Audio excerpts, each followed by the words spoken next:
एक छोटे से गांव में रामू नाम का एक गरीब किसान रहता था। उसके पास बहुत ज्यादा जमीन नहीं थी, लेकिन वह बहुत मेहनती और ईमानदार था। रामू रोज सुबह सूरज निकलने से पहले ही खेत में काम करने चला जाता था।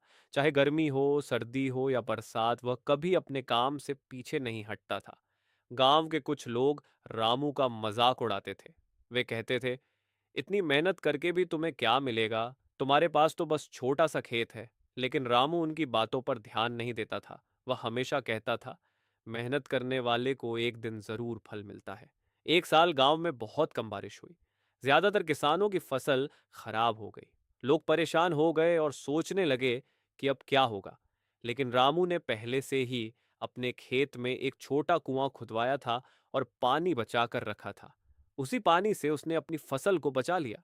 जब कटाई का समय आया तो पूरे गांव में सिर्फ रामू के खेत में अच्छी फसल हुई थी। उसकी मेहनत रंग लाई। उसने अनाज बेचकर अच्छा पैसा कमाया। अब वही लोग जो पहले उसका मजाक उड़ाते थे, उसकी तारीफ करने लगे। एक दिन गांव के कुछ किसान रामू के पास आए और बोले, हमें भी बताओ कि तुमने इतनी अच्छी फसल कैसे उगाई। रामू मुस्कुराया और बोला, इसका राज सिर्फ मेहनत, धैर्य और समझदारी है। अगर हम समय पर मेहनत करें और भविष्य के बारे में सोचें तो मुश्किल समय में भी सफल हो सकते हैं। रामू की बात सुनकर सभी किसानों को बहुत अच्छी सीख मिली।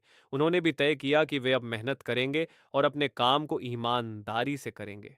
उस दिन के बाद गांव के लोग रामू को बहुत सम्मान देने लगे। उसकी मेहनत और समझदारी ने पूरे गांव को एक नई सीख दी। सीख, मेहनत, धैर्य और सही सोच से इंसान किसी भी मुश्किल को पार कर सकता है। मेहनत करने वाले को उसका फल जरूर मिलता है।